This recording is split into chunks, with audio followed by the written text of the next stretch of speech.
Four side TV ప్రేక్షకులకు కార్తీక మాస శుభాకాంక్షలు.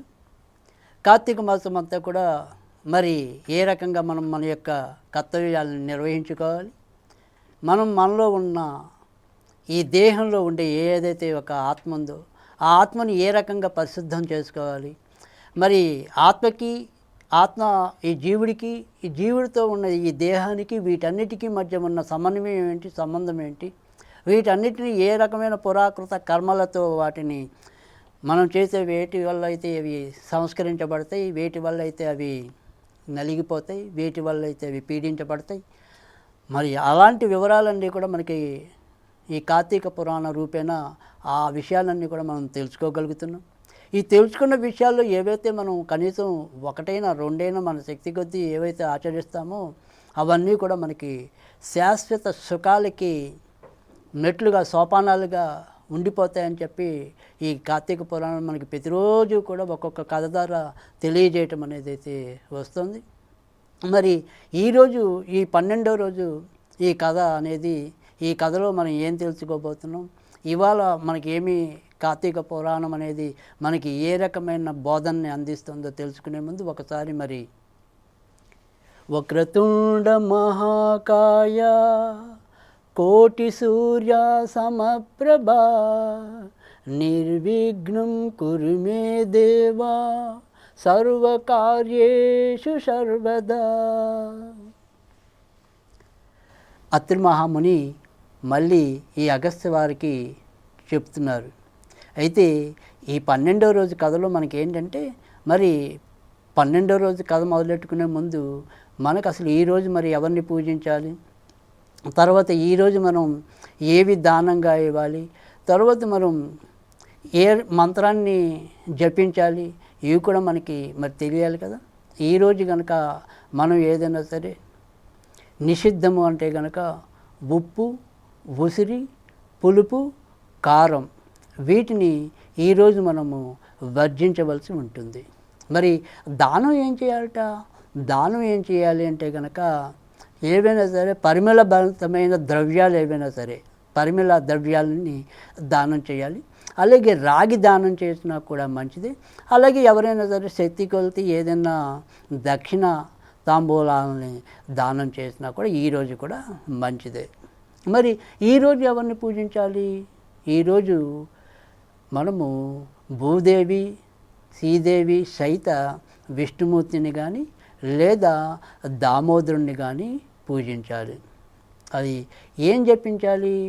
ఓం భూర్భుర్ విష్ణవే దామోదరాయ నమః, ఓం భూర్భువర్ విష్ణవే దామోదరాయ నమః. ఈ రకంగా ఈరోజు మంత్రాన్ని పఠించాలి. మరి ఈ మంత్రాన్ని పఠించడం వల్ల మనకు ఉన్న ఏ బంధాలైనా కూడా వాటి బంధ విముక్తి అనేది, అంటే ఇక్కడ బంధ విముక్తి అంటే కనుక మనకుండే ఈ అనుబంధాలనే కాదు, కొంతమంది అంటే ఇప్పుడు జైళ్ళలో ఉండి బాధలు పడే వాళ్ళు ఉండొచ్చు. అంటే బంధనాలు, మనకు వచ్చే ఏ బంధనాలైనా కూడా విముక్తి లభించడం అనేది ఒకటి, ధనధాన్య వృద్ధి అనేది ఒకటి ఈరోజు ఉన్న ఫలితాల్లో. సరే, మరి ఈరోజు ఉన్న నేపథ్యంలోకి, కథా నేపథ్యంలోకి మనం ప్రవేశిద్దాం. ఇందాక మనం చెప్పుకున్నాం కదా, ఇది గత 2-3 రోజులుగా మనకి అత్రి మహాముని అగస్త్యుల వారికి కార్తీక పురాణంలోని కథల్ని వివరిస్తున్నారు. ఈ మొత్తం వివరాలు వశిష్ఠుడు చెప్తే ఇందులో కొన్ని అన్నిటినీ మనకి ఈ జనక మహర్షికి వశిష్ఠుల వారు తెలుపుతున్నారు. ఈ వశిష్ఠులు జనక యొక్క కథ వారి యొక్క ఇద్దరి యొక్క ధర్మ సందేహాలు నడుమ, పురాణ నేపథ్యం నడుమ ఈ విశేషాలన్నింటినీ కూడా మనం తెలుసుకుంటున్నాం అన్నమాట. ఇవన్నీ ఎందుకు చెప్తున్నాను అంటే కనుక మనకి మధ్యలో మీకు మరి ఉన్నటువంటి ఈ జనక మహారాజు ఏమైపోయాడు, లేదా మరి వశిష్ఠుల వారు ఏమైపోయారు, మధ్యలో ఉన్నటువంటి అగస్త్యుడు వచ్చాడేంటి, ఈ అత్రి మహర్షి వచ్చాడేంటి, ఇలా కొన్ని సందేహాలు మనకి తలెత్తటం అనేది జరుగుతూ ఉంటుంది. అది సాధారణ విషయమే. కనుక అలాంటి సందేహాలకి తావు లేకుండా మరి సామాన్యులకి సైతం కూడా అర్థమవ్వాలి అనేది, ఈ అంతరంగం అనేది వాళ్ళకి కూడా తెలియాలి అనే ఒక ఉద్దేశంతో మధ్య మధ్యలో మీకు పునరుక్తి దోషంగా అనిపించినప్పటికీ కూడా మళ్ళీ మళ్ళీ చెప్పటం అనేది జరుగుతోంది. ఎందుకంటే ఇప్పుడు ఏదైనప్పటికీ కూడా అంటే ఒక సాహిత్య రచనలో మనం పదే పదే కొన్నిటిని పదాలను వల్లవేసినప్పుడు అవి పునరుక్తి దోషాలు అవుతాయి. అదే మనం ఒక భక్తి పురాణ ప్రవచనంలో కానీ, ప్రసంగంలో కానీ, తదాది విషయాల్లో కానీ పదే పదే ఏ విషయం చెప్పుకున్నా కూడా అది మధురమే అవుతుంది తప్ప దోషం కాదు. అది శక్తే అవుతుంది తప్ప అశక్తి కాదు. అది ఎంత మాత్రము బలమే తప్ప బలహీనం కాదు. ఆ రకంగా మరి ఆలోచనతోనే మీకు కొన్నిసార్లు పదే పదే తెలియజేయటం అనేది కూడా జరుగుతోంది. ఇక ఈరోజు అగస్య ఈ కార్తీక మాస శుక్ల ద్వాదశిని హరిబోధిని అంటారు. ఇక ఈ ఒక్కరోజు కూడా ఈ పర్వతిది ఆచరణం చేస్తే గనక, ఈ వ్రతాన్ని ఆచరణం ఈ ఒక్కరోజు చేసినా కూడా అది మనం ఎన్ని తీర్థాల్లో స్నానం చేసినారా అన్నటువంటి పుణ్యం ఈ ఒక్కరోజు మనం చేసే పుణ్యం ఏదైతే ఉంటుందో, ఈ వ్రతాచరణం అనేది ఏదైతే ఉంటుందో ఆ ఒక్కరోజు చేసినా కూడా అలాంటి పుణ్యమే లభిస్తుంది అని చెప్పి కూడా ఈయన చెప్పడం అనేది జరుగుతుంది. అంతేకాదు, నువ్వు ఎన్ని యాగాలు చేయి, ఎన్ని యజ్ఞాలు చేయి, అవన్నీ కూడా ఈరోజు నువ్వు చేసే ఈ హరిబోధిని ద్వాదశి లేదా మరి ఏదైతే క్షీరాబ్ది ద్వాదశి అని కూడా యోగేశ్వర ద్వాదశిగా కూడా దీన్ని అభివర్ణిస్తారు. ఈ ద్వాదశి నాడు నువ్వు చేసే ఏదైతే ఒక పవిత్ర కార్యం ఉంటుందో, నువ్వు ఎన్ని యజ్ఞ యాగాదులు చేసినా రాని పుణ్యము దీని ముందు దిగదుడిపే అని చెప్పి కూడా ఆయన మనకి తెలియజేస్తాడు. అంటే చూసారా ఎంత మహిమాన్వితమైనదో. నువ్వు ఒక యజ్ఞం చేయాలి, ఒక యాగం చేయాలి అంటే కొన్ని లక్షల రూపాయలు ఖర్చు పెట్టాలి. కానీ ఒక విష్ణువాలయంలోనో, ఒక శివాలయంలోనో ఒక దీపాన్ని వెలిగించడానికి గట్టిగా నీకు 10 రూపాయలు కూడా ఖర్చు కాదు, 10 నిమిషాల సమయం కూడా పట్టదు. మరి ఎందుకు నువ్వు ఇంతలా ఆలోచిస్తున్నావు? ఎందుకు నేను ఇవి పెట్టడానికి సంకోచిస్తున్నావు? ఎందుకు నేను పెట్టాలా అని నీలో నువ్వే ఒక రకమైన తిరస్కార భావానికి వస్తున్నావు. మరి వాటన్నిటినీ పక్కన పెట్టి కనీసం ఈ ద్వాదశి నాడు ఒక విష్ణువాలయంలో దీపమైనా వెలిగించండి. విష్ణువుకి ప్రీతిగా ఏదైనా ఈరోజు ఒక దానం చేయండి, లేదా విష్ణువాలయంలో ఉండిలో ఎంతో కొంత డబ్బు వేయండి. ఏది చేసినా అంటే ఈరోజు మనం చేసిన పుణ్యం ఏదైతే ఉంటుందో అది 10 రెట్లు పెరిగిపోతుంది, అక్షయమవుతుంది. కనుక ఏదైనా సరే ఒక తేలికైన పద్ధతిని మీరు పట్టుకుని ధరించండి. ఆ రకంగా చేసినట్టయితే మీకు తప్పకుండా ఏదైతే మీరు కోరుకుంటారో అది లభిస్తుంది. ఇక ఈరోజు ఈయన మళ్ళీ చెప్తారు, ఇందాక మనం ఏదైతే చెప్పుకున్నామో ఈ ద్వాదశి నాడు కనుక ఏ ఒక్కరికైనా సరే కనీసం ఒకళ్ళు పిలిచి మనం అన్నదానం చేసినా కూడా అది 1,000,000 మందికి అన్నదానం చేసిన పుణ్యం అవుతుందిట. ఈరోజు పొరపాటును మీరు ఎక్కడైనా సరే ఒక మెతుకు దొంగిలిచ్చినా కూడా అన్నే రెట్ల కోట్లు పాపము కూడా అవుతుందిట. కనుక మనం ఈరోజు పుణ్యం చేస్తామా పాపం చేస్తామా అది మన మీద ఆధారపడుతుంది. అంటే పాపాలు చేయటమే పరమావధిగా బతుకుతున్నవాడు కనీసం ఈ ఒక్కరోజైనా కూడా వాటికి దూరం పెట్టి ఇందాక మనం చెప్పిన వాటిలో ఏ ఒక్కటి ఆచరించినా కూడా వారికి కూడా మోక్షం లభిస్తుంది అని చెప్పి ఈ అగస్త్య మహర్షి తెలియజేయటం అనేది చెప్తున్నారు. ఇంకా సాధారణంగా మనం ద్వాదశి నాడు ఏం చేస్తాం? ఇంతకుముందు ఏదైతే ఏకాదశి ఉందో ఆ ఏకాదశి నాడు మనము ఉపవాసం ఉంటాం కదా. ఈ ఉపవాస వ్రతంలో ఎవరైతే ఉంటారో వాళ్ళు ద్వాదశి నాడు పారణ చేయటం అనేది, అంటే కొద్దిగా ఏదైనా సరే ఆహారాన్ని స్వీకరించి మనం ఈ ఏకాదశిని ముగించటం అనే దాన్ని పారణ అంటాం. ఆ రకంగా ఈ పారణ చేయటం అనేది ద్వాదశి నాడు మనం చేస్తాం. అయితే ఇక్కడ ఎవరైతే మరి పుణ్యాన్ని కోరుకుంటారో, ఎవరైతే ఈ ఏకాదశి యొక్క ఫలం సంపూర్ణంగా కావాలని కోరుకుంటారో, మరి ఆ పాలన యొక్క సమయం ఏదైతే ఉంటుందో ఆ సమయాన్ని అతిక్రమించకూడదు అనేది నియమం. అది ఎప్పుడూ కూడా మనం విసర్జించకూడదు. ద్వాదశి తిథి అయిపోకుండానే మనం సాధ్యమైనంత వరకు కూడా పారణ ముగించాలి. అంటే మనం గనక పంచాంగాన్ని గమనించినట్టయితే కొన్నిసార్లు ఈ ద్వాదశి అంటే అంతకుముందు ఏకాదశికి ముందే కొంత వచ్చేసి ద్వాదశి మర్నాడు రోజు ఉదయం చాలా తక్కువ సమయంలోనే వెళ్ళిపోవటం అనేది జరుగుతూ ఉంటుంది. కానీ ఇక్కడ మనకి ఏం చెప్తుంది శాస్త్రం, నువ్వు త్రయోదశి అంటే నువ్వు ఎప్పుడైనా సరే ఏదో ఒక అన్నం తినాలనో లేదా ఉపాహారం స్వీకరించాలనో ఇలా ఏవైనా అనుకున్నది నువ్వు 10కో 11కో పెట్టుకుంటే పొరపాటున ఆ రోజు ఈ ద్వాదశి తిథి అనేది మనకి 8:30కో వెళ్ళిపోతుందండి. ఆ వెళ్ళిపోయాక మీరు ఏ 9కో 10కో తిరిగితే అంతకితం మీరు ఏదైతే ఏకాదశి నాడు చేసిన ఉపవాస పుణ్యం అనేది ఏదైతే ఉంటుందో అది లుప్తమైపోతుంది, అంటే ఉపయోగం లేకుండా అయిపోతుంది. కనుక దాన్ని మనం అతిక్రమించకూడదు అని చెప్పి ఈ ఏకాదశి ఉపవాసానికి ఉన్న నియమం. అందుకని ప్రతి ఒక్కళ్ళు కూడా దాన్ని ఆ ద్వాదశి గడియల్లో అంతమవకుండానే పారణకి ఉపక్రమించడం అనేది జరుగుతూ ఉంటుంది.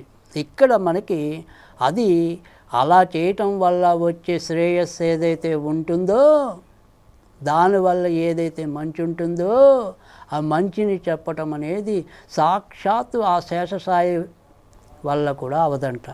అంతటి పుణ్యం ఉంటుంది అని చెప్పి మనకి ఈ పురాణ గ్రంథాలు తెలుపుతున్నాయి.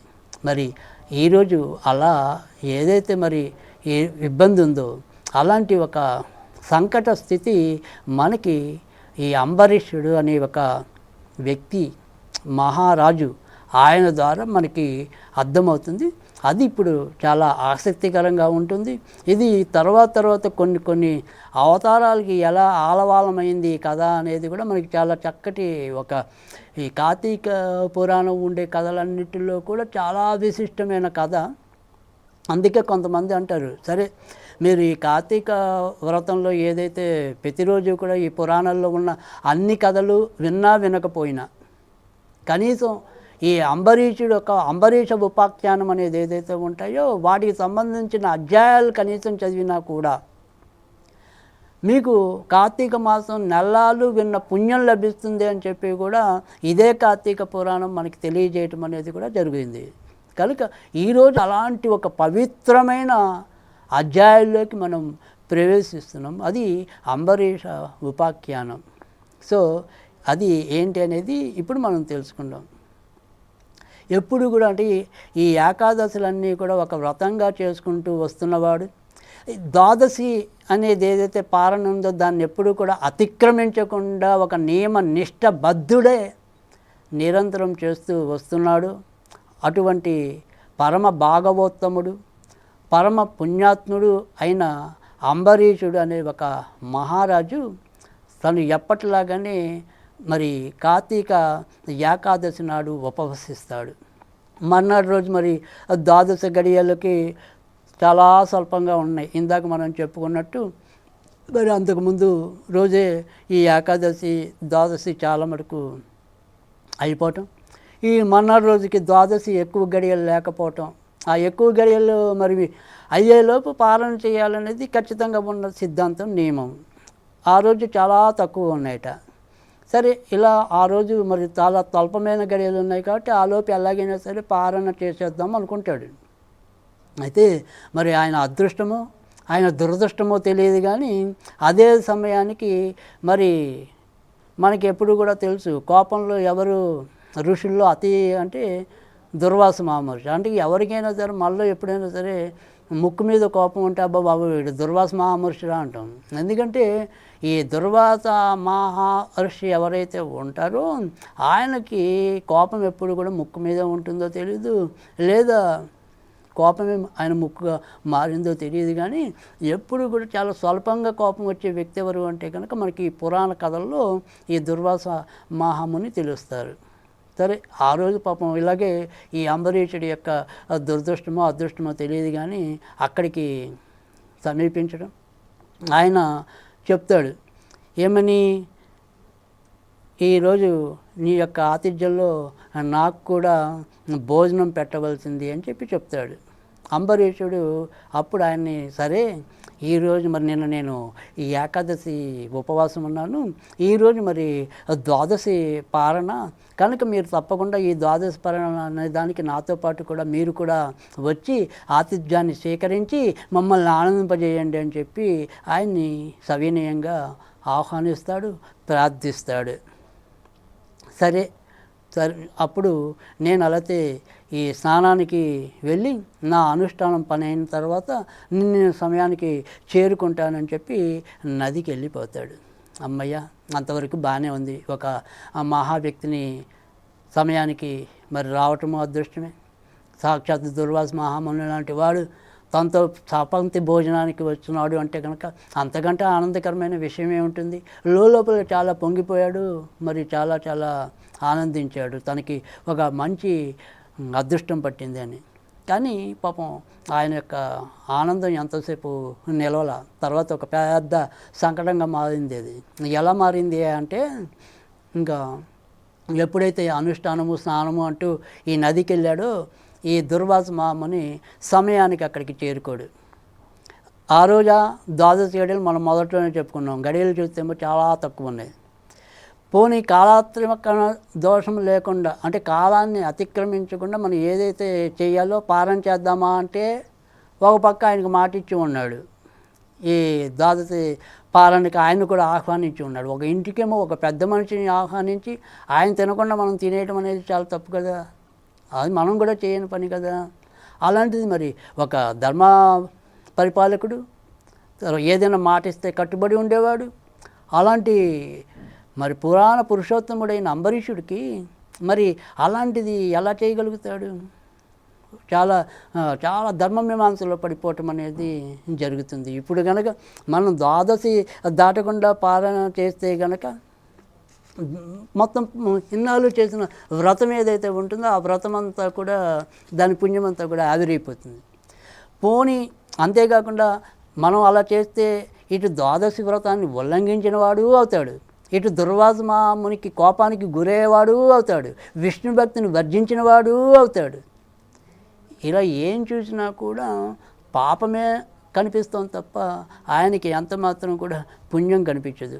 ఈ ఒక్క ద్వాదశి నాడు కనుక పాలన చేయలేకపోతే అంతకు పూర్వం చేసిన 12 ద్వాదశుల పుణ్యం కూడా హరించుకుపోతుందిట. అంటే ఇంచుమించు ఇప్పుడు ఈయన 12 సంవత్సరాలుగా పాపం చేసుకుంటూ వస్తున్న పుణ్యమంతా కూడా మరి ఈరోజు ఈయన కనుక ఈ ద్వాదశిని అతిక్రమిస్తే మరి అలాంటి పాపం వస్తుంది. ఎప్పుడైతే మరి విష్ణు భక్తిని ఈయన ఎగతాళి చేసినట్టు అవుతుంది కనుక అక్కడ విష్ణువుతో తనకి విరోధం కూడా ఏర్పడుతుందేమో అని చెప్పి కూడా ఈయన లోపల భయం పెట్టుకుంటాడు.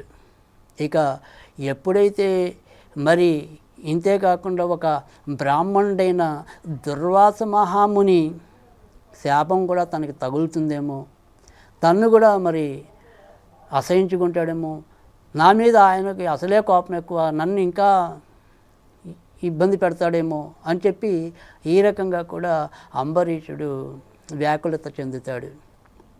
అయితే ఇక్కడ ఎలా చూసినప్పటికీ కూడా, అంటే ఇటు దుర్వాసుడి యొక్క ఆగమనము, తర్వాత మరి ద్వాదశి తిరోగమన పూర్వము, ఇవన్నీ ఎలా చూసినప్పటికీ కూడా ఈ హరిభక్తి ఏవైతే మనకి ఎలా కష్టాలు తెచ్చిపెడుతుందో కదా, ఎలాంటి పరీక్షలు నాకు వాటింపజేస్తుందో కదా అని చెప్పి ఆయనలో ఆయన చాలా తీవ్రమైన సంకటానికి లోనవుతాడు. ఇక చేసేదేం లేక తన యొక్క సభలో ఉన్న ఈ ధర్మవధులందరినీ కూడా అడుగుతాడు. అంబరీషుని యొక్క సమస్య విని వేదస్వరూపులైన విప్రులు క్షణాల మీద వారికున్న రకరకాల శృతులు పురాణాలు అన్నిటినీ కూడా చూసి, నాయన అంబరీష, నువ్వు చెప్పిన ఇదేదైనప్పటికీ కూడా ఇదంతా కూడా చాలా కష్టంగా ఉంది, ఇది ఒక పెద్ద ధర్మ సంకటంగా ఉంది. ఇంటికి వచ్చిన వాడు శత్రువైనా సరే, శూద్రుడైనా సరే, చండాలుడైనా సరే, ఆ అతిథిని వదిలేసి గృహస్థుడు ఎప్పుడూ కూడా భోజనం చేయకూడదు. అటువంటి స్థితిలో మరి సాక్షాత్తు ఒక బ్రాహ్మణుడే అతిథిగా వస్తే అతన్ని విసర్జించడం అనేది అది ఇంకా ఏహాతి ఏయముగా అవుతుంది. సరే పోనీ ఒకవేళ మనము ఈ బ్రాహ్మణుని కంటే ముందుగా భోజనం చేయటం అనేది అది బ్రహ్మ హత్యా పాతకంతో సమానం అనుకుంటే, మరో రకంగా చూసినప్పుడు ఇటు దీన్ని మనం అతిక్రమించడం కూడా, ఈ ద్వాదశి పారాక్రమాన్ని అతిక్రమించడం కూడా అంతే పాపమవుతుంది. కనుక ఇందులో ఏది చేసినా కూడా మనం ధర్మానికి తీర్పు చెప్పడం అనేది, ధర్మ తీర్పు చెప్పడం అనేది చాలా ముష్కరంగా ఉంది. కనుక ఈ విషయంలో స్వయం నిర్ణయమే తప్ప మనో నిర్ణయానికి కానీ మా యొక్క సలహాలకి కానీ ఎంత మాత్రం కూడా తావులేదు. కనుక ఈ రకంగా నీకు నీ యొక్క కర్తవ్యానుసారమే నువ్వు చేసుకో అని చెప్పి కూడా ప్రబోధించడం అనేది జరుగుతుంది. అప్పుడు ఇంకా అంబరీషులకు ఇంకా ఏం చేయాలో తెలియకుండా ఏం చేద్దామనుకునేది అంతుపట్టక ఆ తర్వాత ఏమైంది ఏంటి అనేది మనం మరో భాగంలో తెలుసుకుందాం.